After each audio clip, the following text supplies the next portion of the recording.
konsultasyon sa mga legal na suliranin, talakayan hinggil sa batas na magaan mong mauunawaan. Simulan na natin yan. Usaping Legal with Attorney Danny Galang dito sa Radyo Pilipinas 738 AM.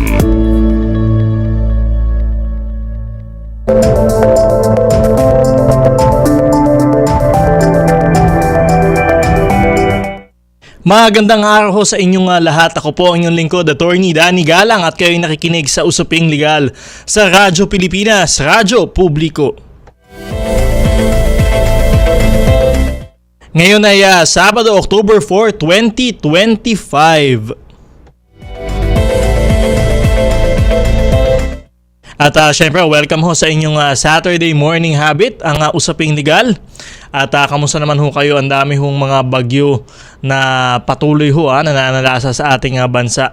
At syempre, nakikiramay ho tayo dito sa ating mga kapatid sa Cebu ho, no? Na talaga namang lubos na apektuhan itong nagdaang lindol. Kaya sana ho ay mas mabilis ho silang makarecover. Tayo ho ay tumulong ho tayo kung ano ho ang maitutulong ho natin, mga pagkain o di kaya mga damit, mga delata, at kung ano pa ho, mga gamit ho, no, panggawa ng bahay. Marami ho ang kailangan tulong ng ating mga kapatid na Cebuano.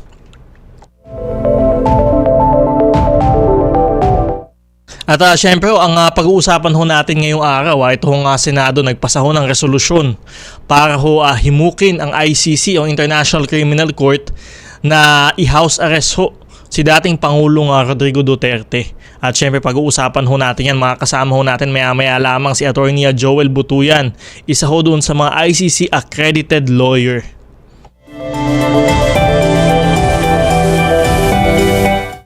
Napapakinggan ang Usaping Legal sa Radyo Pilipinas tuwing Sabado mula alas 11 na umaga hanggang alas 12 ng tanghali. Tayo ay napapanood din sa Free TV dahil sa pagtutulungan ng Radyo Pilipinas at ng People's Television. Hanapin ang Usaping Legal at iba pang programa ng Radyo Pilipinas sa Channel 3 sa TV Plus at sa Channel 45 to 49 naman sa For the Box. Ang programa natin ay linggo-linggong tatalakay ng mga napapanahong isyong legal at magpapaliwanag ng mga batas sa parang simple at madaling maintindihan ng ating mga tagapakinig. Meron din tayong segment sa ating programa, Ang Sagot Kita, kung saan maaari kayong sumangguni ng inyong mga katanungang legal. Mag-text na inyong mga katanungan, komento o reaksyon sa cellphone number na 0917-626-1169, 0917-626-1169 sa oras ng ating programa. At syempre sa mga nasa Facebook naman, maaari din kayong mag-comment na inyong katanungan sa ating live stream sa Attorney Danny Galang Facebook page at sa Facebook page ng Radyo Pilipinas.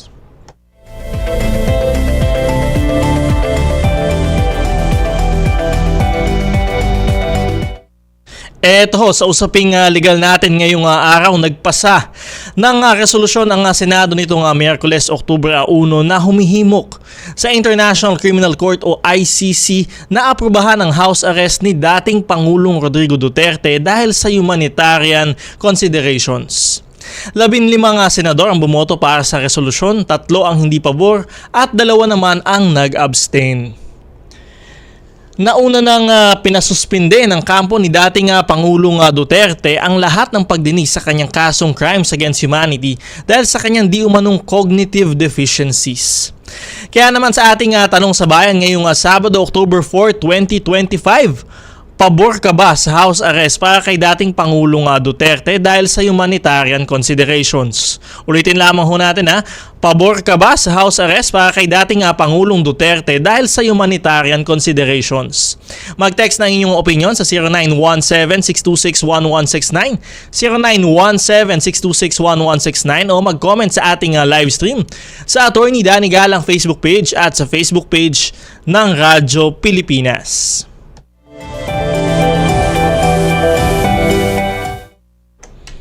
Ito ho, para pag-usapan ang usaping yan, makakausap natin ang ICC accredited lawyer na si Attorney Joel Butuyan.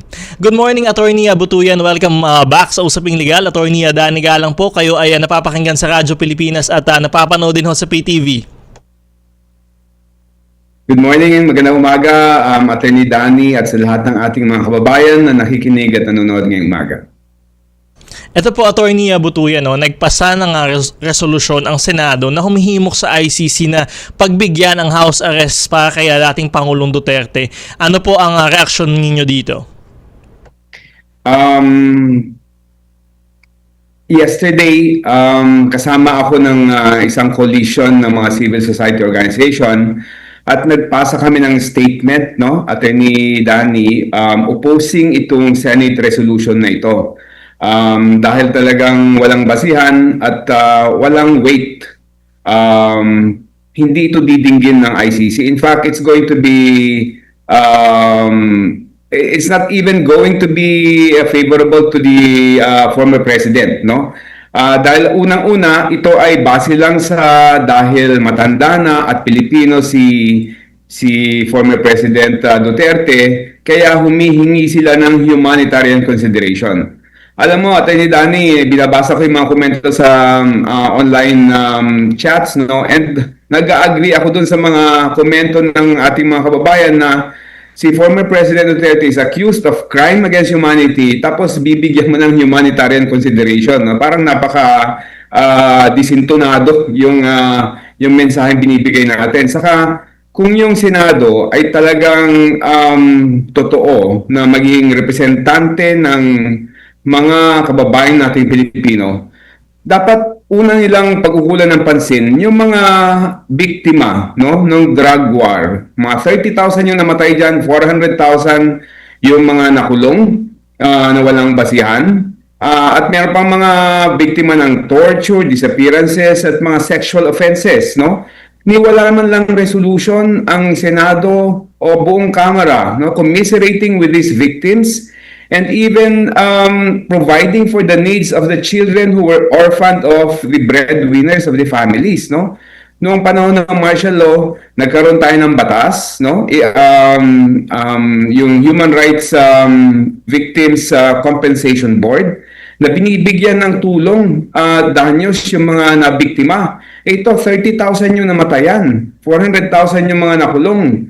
Wala man lang commiseration yung Senado, no? Tapos ang bibigyan nila ng consideration yung former president natin na akusado of the most heinous, the most the grievous the most grievous crime committed in our contemporary history.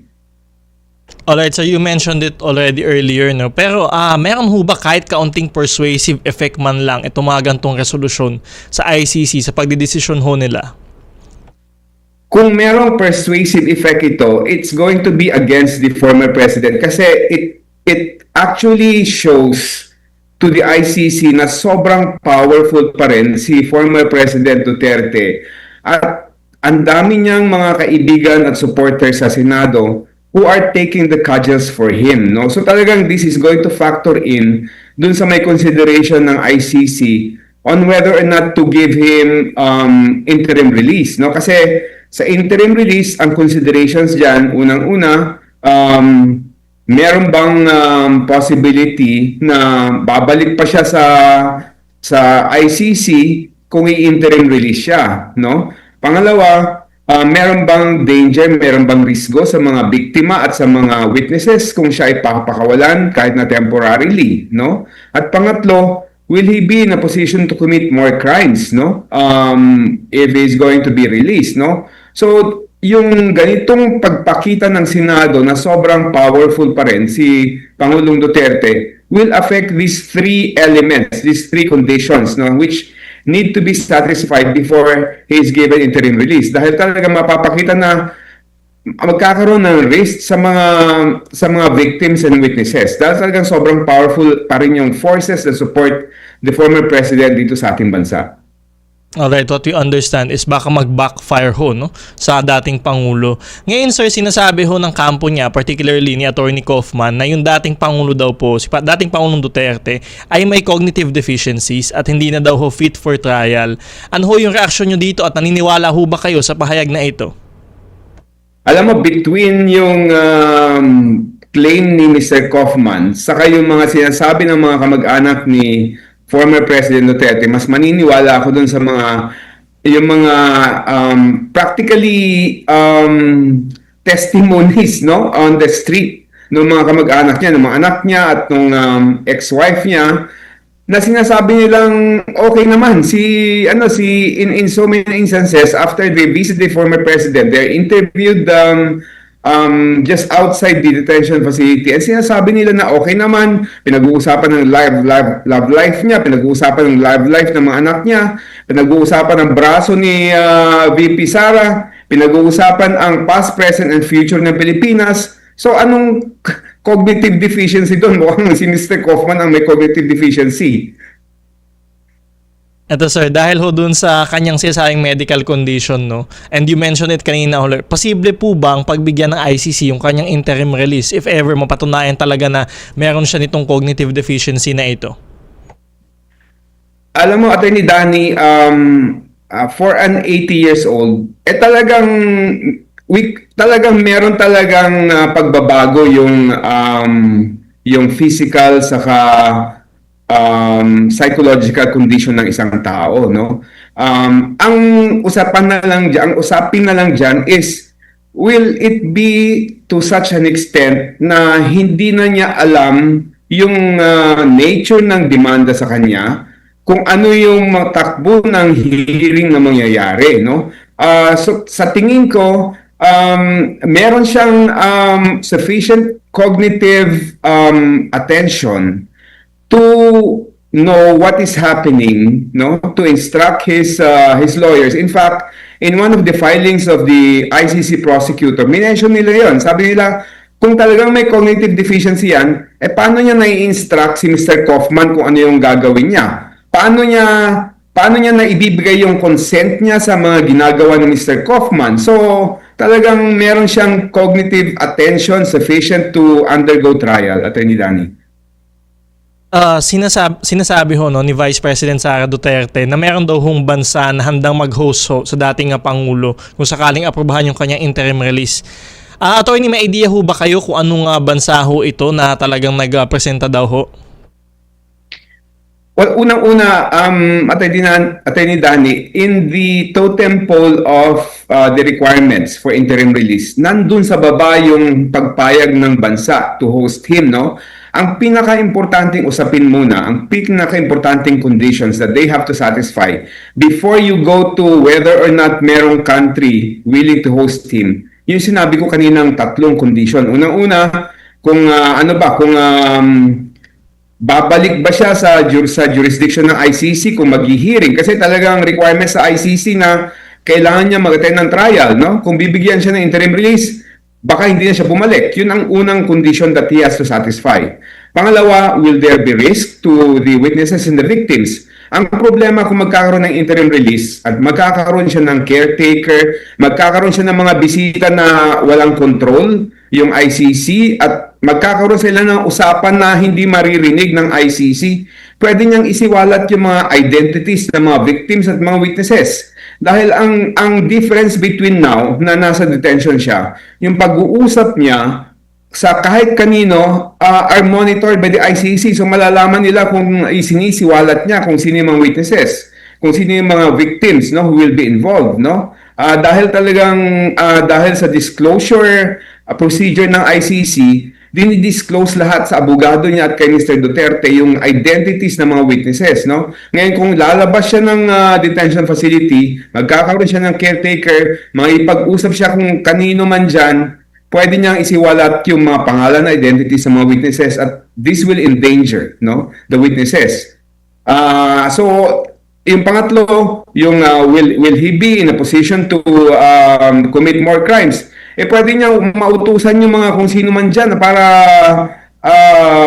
i-threaten or even commit violence against the potential witnesses para lang matakot sila at di sila mag-testify o mawala na lang sila, no? So, yung tatlong condition na yan are very, very important before we go to the issue of meron bang country willing to host him. Now, with respect to the country willing to host him, ang tingin ko, it has to be a country that's proximate, no? Yung malapit sa dahig kasi kailangan siya mag-travel kapag nagkaroon ng hearing, kailangan niya mag-attend. No, sa history ng trial ng ICC, ang medyo pumapayag yung bansang Belgium dahil karatig bansa lang yan ng Netherlands, no? So yun yung isang siguro magiging isang suspecha na pumapayag. Siyempre nandiyan din yung Netherlands dahil nasa Netherlands siya, no?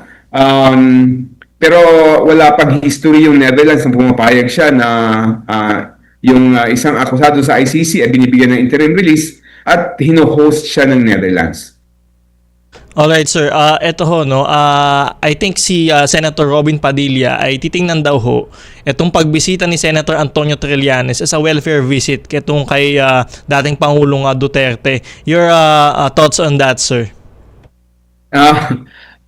I think it's a useless a Senate effort if ever they're going to do that. Kasi talagang hindi naman nakapasok si former Senator Trillanes doon sa detention facility. Hindi siya po pwedeng papasukin doon dahil ang pinapayagan lang yung mga family members, no? And in fact, in one interview, nilinaw din niya yan. At the most, nagpa-picture lang siya doon sa may harap ng detention facility, pero hindi yan papasukin para makipag-usap kay former President Duterte. Alright sir, ito madami na hong nagtatanong kung ano na talaga yung mangyayari sa kaso niya kasi yung confirmation of charges currently nakasuspend ho. Ang dami ho nilang motion na parang pinapasuspend ho lahat ng hearing. So ano na ho yung magiging mangyayari ho sa tingin niyo ho sa kanyang kaso? Maraming mga nakabinbin na mga preliminary issues ngayon, Atty. Danny. No, unang-una na yung issue ng fitness niya to stand trial, no? Na sinalang niya ng defense mismo. At as we speak, I think nagprepresenta ng ebidensya yung lahat ng panig, no? Last Friday lang, merong submission yung registry. Yun yung parang clerk of court ng ICC. At sinabi nila, nag-report yung medical officer who attends to the daily medical needs of the former president at redacted, no? Redacted yung submission niya. Pero makikita mo doon na nagsabi yung medical officer that they're ready to provide measures like paano yung seating comfort ni former President Duterte if he attends the confirmation hearing, no? Ano yung mga medical procedures na i-prepare nila to address any contingencies, no? So sinabi nila yung mga yan, no?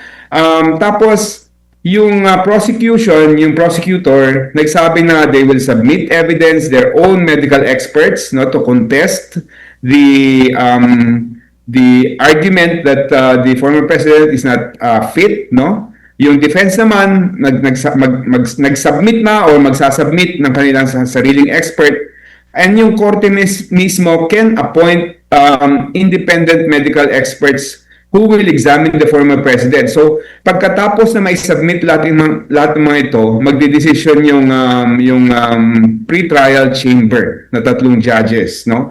Na ngayon, aside from that, didesisyonan ng judges yung interim release, no? Tapos yung issue ng disqualification ng prosecutor, nakasalang din yan, didesisyonan yan ng presidency, yung buong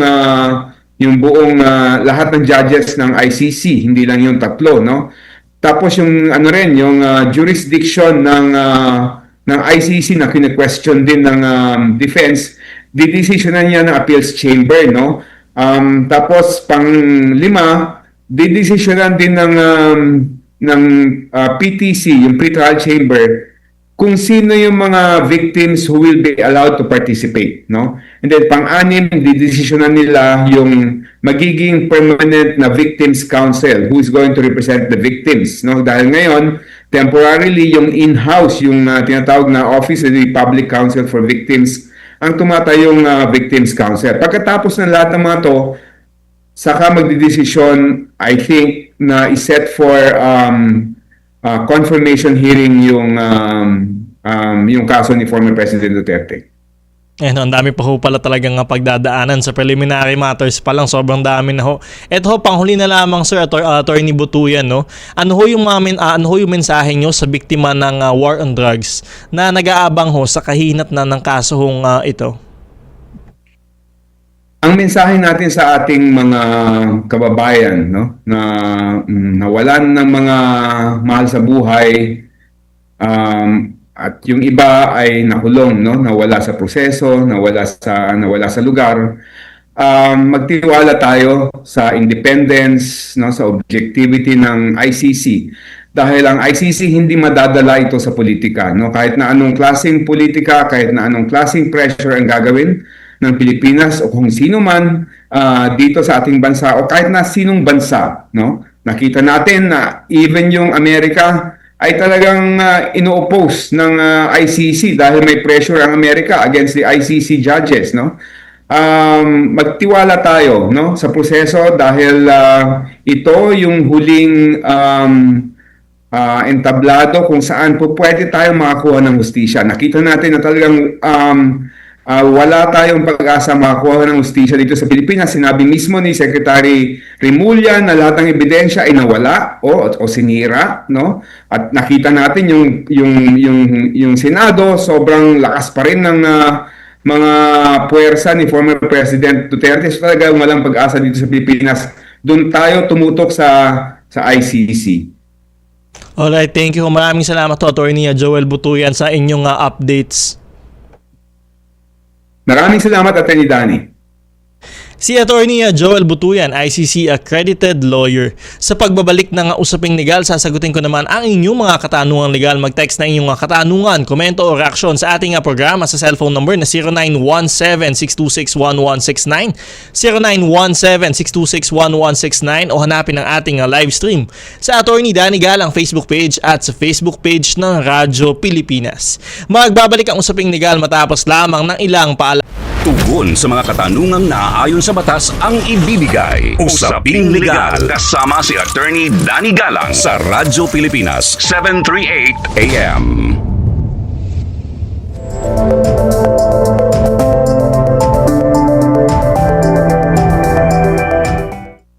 Eto, mula taong 2020 hanggang sa kasalukuyan, mapa-social media man o sa radyo at telebisyon, ang programang Usaping Legal ay patuloy na nagbibigay ng serbisyo publiko para sa ating mga kababayan.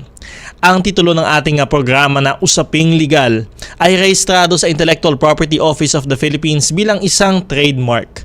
At ito ay protektado ng Intellectual Property Code ng ating bansa. Dahil dito, ang titulo nga Usaping Legal ay hindi maaaring gamitin ninuman nang walang pahintulot o di kaya gumamit ng kahalintulad na pangalan na maaaring magdulot ng kalituhan sa mga taga-subaybay ng ating programa. Ang paglabag sa Intellectual Property Code ay may kaukulang kaparusahan, kabilang na ang pagkakulong at pagbabayad ng danyos. Dapat na tumigil ang sinuman na gumagamit ng kalintulad na pangalan upang hindi maharap sa kaukulang kaso. Eto, dumako na muna tayo sa ating segment na Sagot Kita. Na nais mabigyang kalinawan. Sagot kita! Mga nasusulat ukol sa batas na hindi lubusang maintindihan. Huwag kang mag-alala. Sagot kita! Sumangguni na kay Attorney Danny Galang dahil dito, Sagot Kita! Dito sa Sagot Kita, sagot ko po kayo at ang inyong mga katanungan legal. Mag-text na inyong katanungan, komento o reaksyon sa ating programa sa cellphone number na 0917-626-1169, 0917-626-1169 o hanapin ang ating live stream sa Attorney Danny Galang Facebook page at sa Facebook page ng Radyo Pilipinas.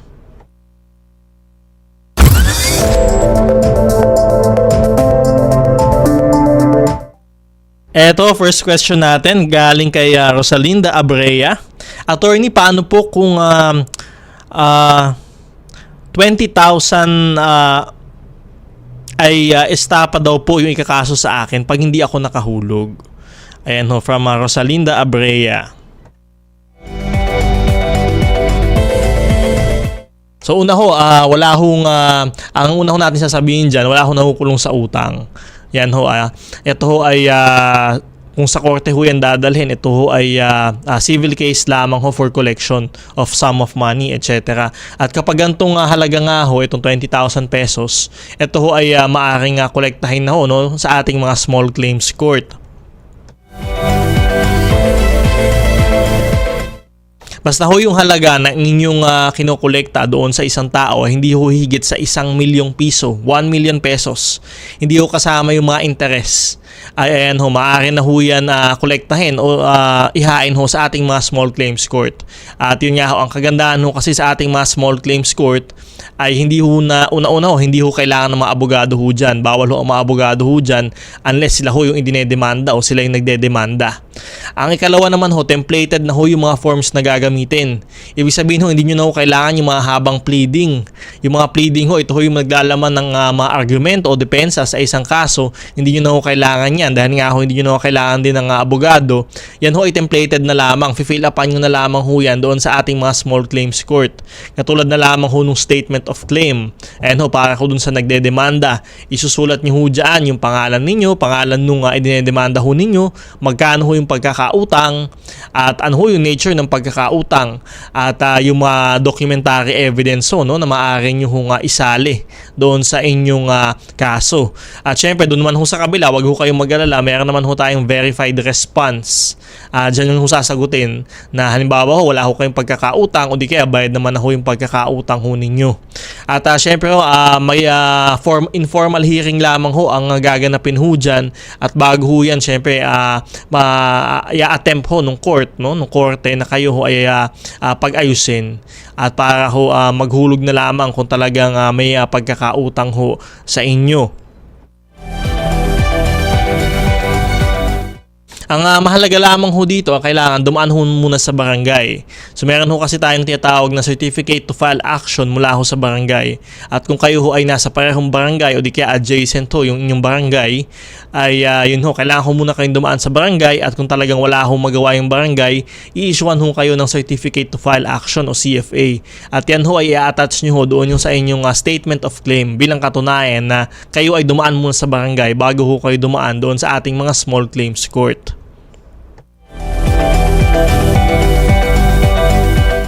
Ngayon, tiyatanong ho nung ating nag-text ho sa atin ay posible ho ba siyang makasuhan ng estafa, no? Estafa.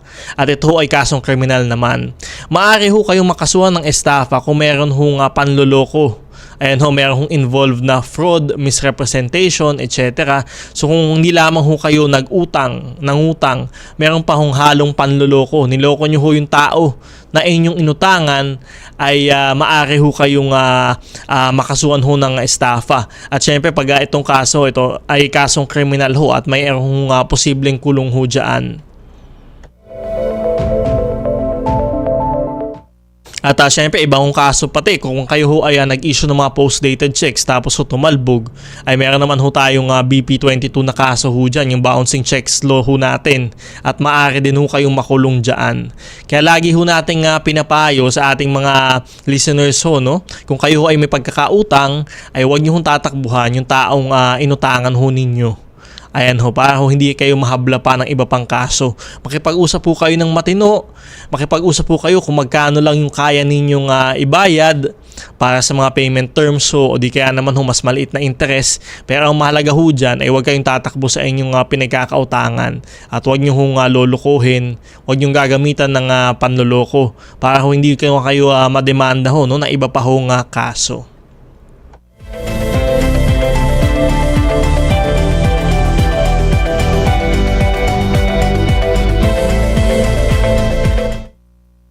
Ito from Rendel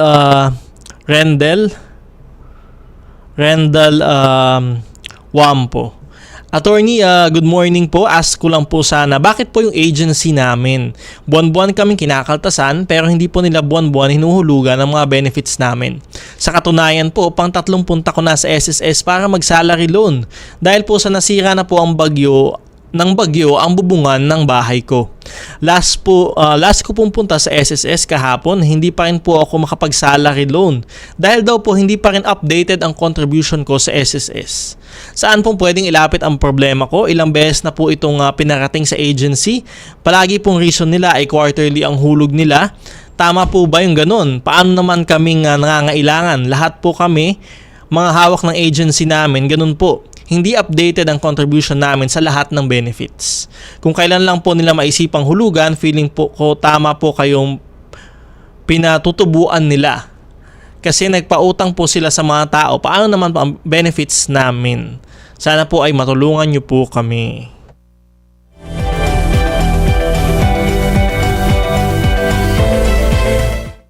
Ayan ho, yung nag-message ho sa atin ay nasa ilalim ho ng isang agency. Ayan ho, siya ho ay nagtatrabaho pero hindi ho hinuhulugan ng kanyang mga benepisyo sa SSS. So saan ho siya maaring lumapit? Una ho, maaari ho kayong magsumbong mismo sa SSS. Sa SSS ho, kung kayo ho ay may employer na hindi ho nag-remit ng mga monthly contributions ho ninyo, ay maaari ho kayong magsumbong sa SSS mismo.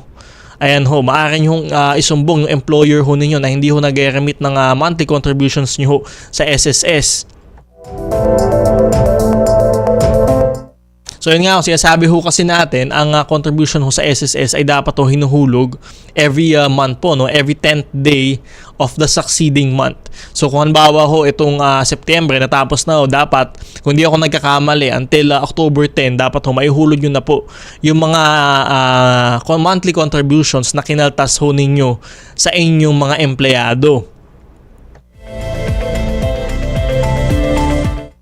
At syempre, hindi lamang ho yung monthly contributions yung ihulog nyo, pati ho yung employer's share. Kasi ho dito ho sa SSS, meron ho tayong tinatawag na employee share. Ito ho yung kinakaltas ho sa inyo, buwan-buwan, sa inyong sahod. Meron din ho tayong employer's share. Ito ho yung counterpart ng employer nyo. So, ibig sabihin ho, equal ho. Kung sa ibang pagkakataon, mas mataas ho, no, doon sa inyong employee's share. Yan ho, yung dalawa hong yan, yung employee at employer's share, pareho ho dapat yan nire-remit sa SSS buwan-buwan. Kaya ayan ho, kung hindi ho nare-remitan ang inyong pangalan nga ho, no, sa SSS, ay ayan ho, maaari ho kayong magsumbong. At lalo na ho meron kayong mga katunayan ng mga payslip na talagang buwan-buwan ay kayo ho ay binabawasan ng sahod pero hindi naman ho nare-remit, ay ayan ho, saan ho napupunta yung pera?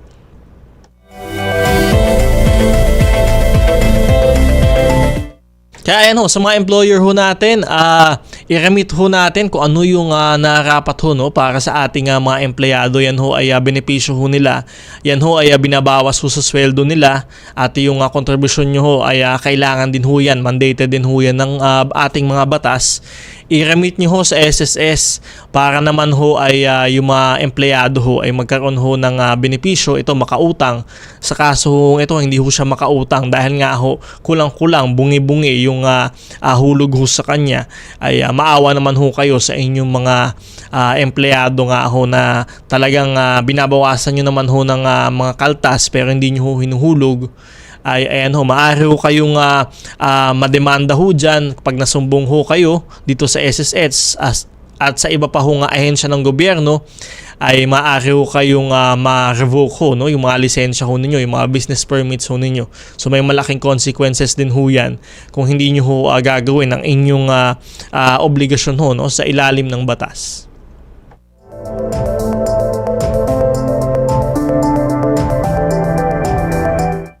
Ayan ho, tuloy-tuloy lamang ang ating programa. Magkomento ho ng inyong opinion sa ating Tanong sa Bayan ngayong Sabado, October 4, 2025. Pabor ka ba sa house arrest para kay dating Pangulong Duterte dahil sa humanitarian considerations? Ayan ho, mag-text ng inyong komento o reaksyon sa ating programa sa cellphone number na 0917-626-1169, 0917-626-1169 o hanapin ang ating live stream sa Attorney Danny Galang Facebook page at sa Facebook page ng Radyo Pilipinas. Magbabalik ang usaping legal matapos lamang ng ilang paalala. Sumangguni at pakikinggan. Mga karapatan pati na ang saligang batas ay klarong ipapaliwanag. Usaping Legal sa Radyo Pilipinas 738 AM.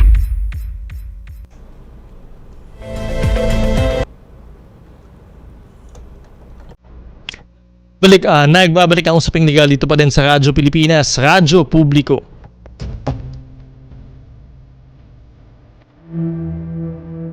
At syempre, happy viewing ho sa ating mga tagapakinig, tagapanood. At syempre, napapakinggan ho tayo sa Radyo Pilipinas 738 AM sa inyong mga talapihitan. At napapakanood din ho tayo sa Free TV, Channel 3 ho, ng inyong ABS-CBN TV Plus at Channel 45 to 49 naman sa For the Box. At syempre, para ho sa mga nasa online, ayan ho, nakikita na napapanood din ho tayo live streaming sa Facebook. Hanapin nyo lamang ho ang Attorney Danny Galang Facebook page at syempre ang Facebook page ho ng Radyo Pilipinas.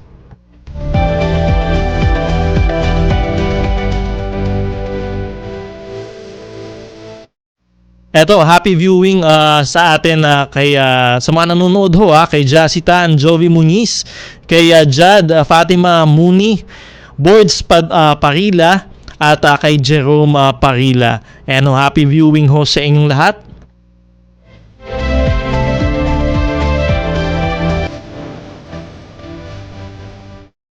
At syempre, nandito na rin ho si Sonny Kaboboy Gonzales, Daniel Dada, Michael James Ang, Edgar Pore Tabada, at Maria Cristina Miklat.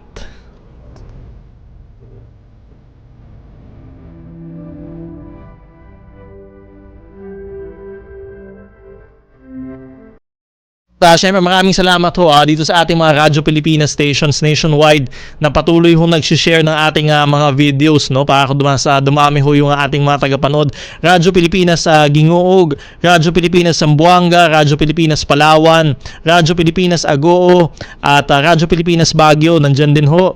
At syempre, nandito din po ang Radyo Pilipinas Marawi. And ho, as far as Marawi, naaabot ho yan ng ating programa. Maraming salamat ho sa inyong lahat, sa mga nag-share ho at mga patuloy na sumusubaybay sa ating programa.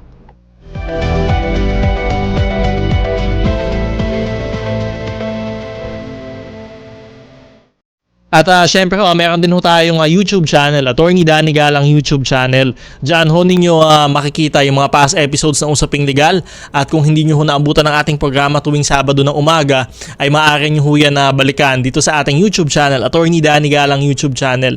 At syempre, maraming salamat ho sa atang mga subscribers ho natin sa YouTube. Lahat ho ng mga patuloy na nanonood sa YouTube. Napakaganda ho nung bilang ho natin dyan, lalo na ho dun sa mga interviews ho natin sa ating mga resource persons. Kaya ayan ho, maaari kayo nga mag-subscribe sa ating YouTube channel, Attorney Danny Galang YouTube channel.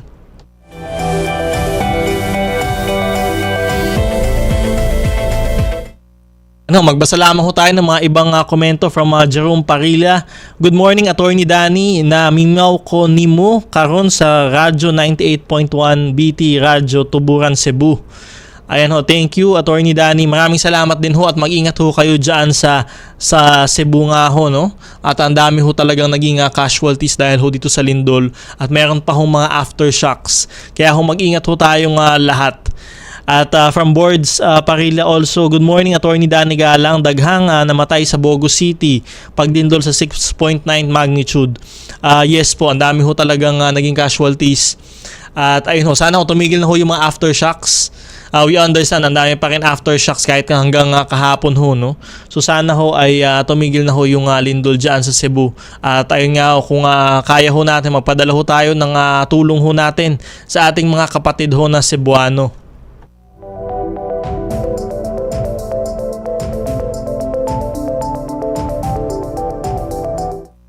And happy viewing din kay Evangeline Parilla.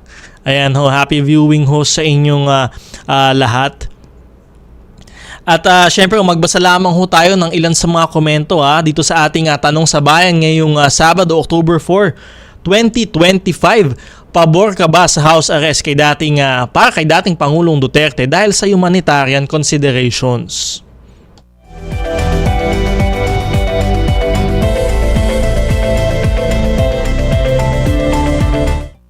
Ito, from cellphone number ending in 2898. Ito, suki ho natin ito. Hindi ako pabor sa Senate resolution.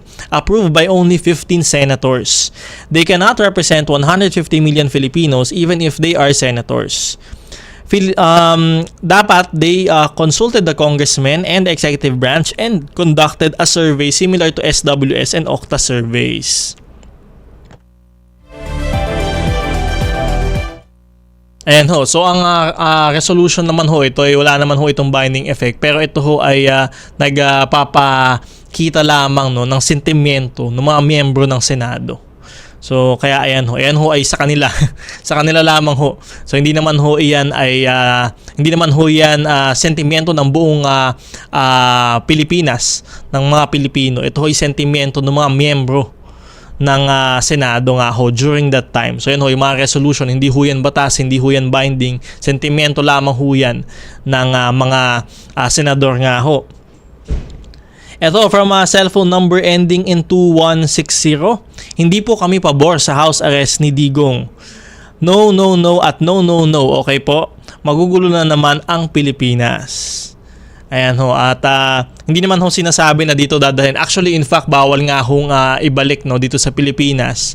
Bawal ho siya dito i-house arrest or for interim release. Dapat ho sa ibang bansa.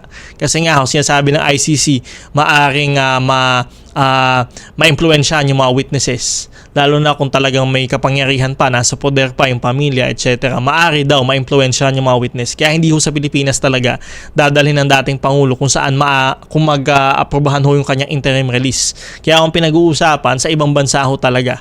At kung may kung anong bansa ho yun, ay hindi pa ho yan dinidisclose sa publiko hanggang sa kasalukuyan. Ito naman ho from Bohol listeners, ito ho ang suki din ho natin, cellphone number ending in 5011. Alam naman ng mga senador na kabuluhan ang resolusyon na yan. Isang pangdagdag posta lang yan. Dapat gagawaran sila ng isang resolusyon na layain na ang lahat-lahat ng matatanda at i-house arrest. Bakit si Duterte ang kanilang gusto ma-house arrest? Bakit si Duterte lang ang matandang nakakulong? How about dito sa Pilipinas? Siguro kung pamilya ng mga senador ang biktima, dito yan kulong. Dito yan kulang kung papayag sila. Ano ba yan? Ayan ho.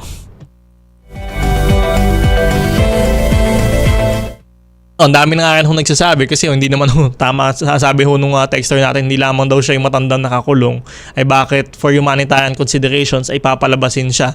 Ganun yung kaso nga daw niya ay crime against humanity, no? So napaka-ironic nga daw na crimes against humanity yung kaso, pero gusto siyang palabasin for humanitarian considerations. Ayan ho, titingnan ho natin yan. Siyempre marami itong opinion ng bawat isa ho sa atin. Hindi pa ho natatapos dito yung pagbibigay ho ninyo ng opinion na maaari pa rin ho kayong magbigay ng inyong mga opinion at saloobin. Ang episode ho natin ay naka-upload ho yan sa Facebook. Maaari nyo hanapin yung Radyo Pilipinas Facebook page at syempre Attorney Danny Galang Facebook page. Maaari ho kayong mag-comment ho ng inyong mga saloobin dyan at syempre ho sa YouTube i-upload ho natin ngayong araw yung ating episode ho, yung interview ho natin kay Attorney Joel Butuyan. Maaari din ho kayong mag-comment ng inyong mga saloobin dyan. Kaya ayan ho, kahit ho natapos na ang ating programa, maaari pa rin ho kayong maglabas ng inyong mga saloobin.